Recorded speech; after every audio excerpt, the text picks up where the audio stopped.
Suppose I ask you to look at this, please, and then, if you can do this mentally or out loud or silently, it doesn't make any difference, answer this question, please. The question is, what do you call what you see? What do you call what you see on this chart?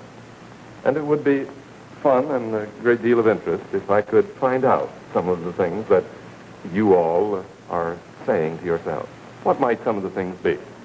Let me describe what many, many hundreds of people have said when we give stimuli something like this. They will say geometric design, drawing, figures, shapes, geometrical design, black marks on a white background, figures, drawing, doodling, modern art. All of these words I perhaps would put in group one. And let me just write as a summary of these just the word design, designs or figures. Then we find that a lot of people will say something like this. They will say, I see a variety of shapes.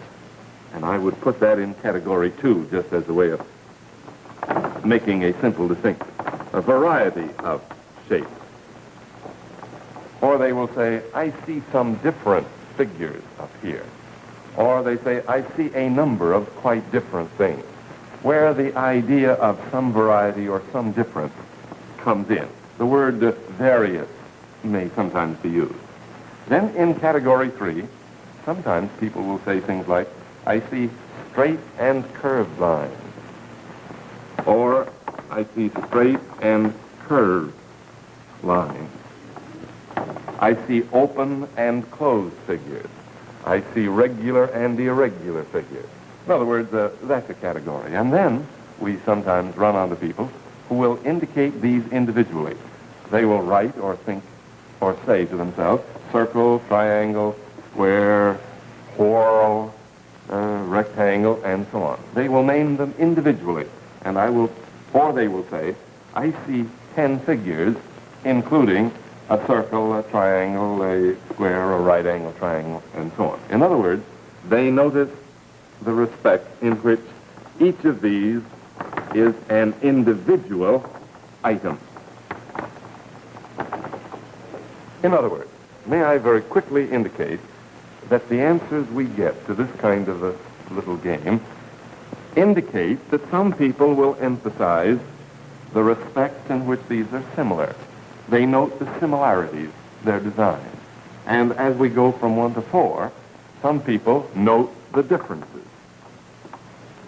That is, they note that there are peculiar, differentiating things up here, and they notice the differences between them. When we do this with several thousand people, the great percentage of them are in 1 or 2. See, very, very often, about 80% of any group will be here, and only about 5% will be in category 4. So what do these bits of data mean? And there are many illustrations that I could give you which indicate that the tendency when one gives people a number of things like this is to use the word figures, shapes, a word which emphasizes the respects in which they're all similar. Now that's very curious from one point of view, because one of the things that it is very easy to demonstrate is that in the world in which you and I live, no two things, no two happenings, no two circumstances, no two situations, as one of my students said, no two nothings are exactly alike in all respects. No two cigarettes that you take from a package of cigarettes, no two nails, no two dimes hammered out at the mint have ever been exactly alike in all respects. Each one of them was different from each other in some way, in some small item or in some detail or some aspect. No two, in short, if I may repeat myself, no two of nothing have ever been found to be exactly alike in every conceivable respect. In short, we're led to an interesting conclusion that nature never quite repeats herself. Well, what difference does that make? So what, I suppose, is the obvious question. There are differences in the world, but of course we can see similarities. Please observe that every one of the items on my original chart, each one of these was different from the other in some respect. There was a difference, and what we tend to do is to submerge the differences the moment one starts to talk. Now I must ask the question, of what value is it that we see similarities? Well, it's rather easy to describe those. If we couldn't see the similarities, we would never learn anything. The teacher teaches how to do an arithmetic problem. The teacher then gives the class an arithmetic assignment. If the youngsters couldn't learn to see the similarities, they wouldn't learn anything. Furthermore, think how expedient and convenient and easy it is. Very quickly we say, these are figures. These are designs. That is, we wrap them all together. It's very, very easy. And then in the third place, it is the seeing of similarities between things that superficially look different that is the essence of wisdom and the mark of insight. So we couldn't get along unless we talked in the patterns of 1 and 2 and 3. But now, of what value would it be if we saw differences in the world? Well, I should like to say that it is the mark of sophistication to be able to see differences. I remember being in the garden of a friend of mine who had many, many, many dahlias. And he had 3 rows of white dahlias, and I asked very stupidly, what's the reason for all of these dahlias which are exactly alike? I shan't repeat his sarcastic comment, but it was to the effect that I simply was too unsophisticated to see the differences. That is, I was the amateur, the tyro, and they all looked alike to me.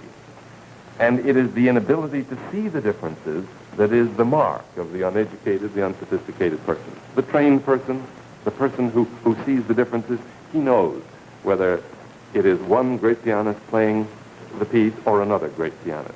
One knows whether the writing was done by a 19th century person or a 16th century person. The seeing of the difference is the mark of sophistication. And from one point of view, I should also like to argue that it is also the ultimate earmark of what we mean by training.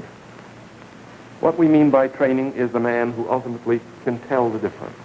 The woodsman is trained to see all of the variations. The track coach is trained to see that a boy who does it this way won't succeed and a boy who does it that way will. It is because he sees the difference that you go to the golf pro or to any teacher. Indeed, it is the ability to pick out differences that is what you mean by the man who makes the test. I once sat in with a group of people testing coffee, and there were 20 or 30 small cups with very small amounts. I could only distinguish 4 or 5 varieties. My distinguished friends were able to make many, many distinctions, and it was a mark of their distinction that they could make the distinctions which the unsophisticated person didn't. Now then, my point, I suppose, can be summarized in a nutshell. I want to suggest that when people tend to see similarities only or exclusively, then we get into trouble.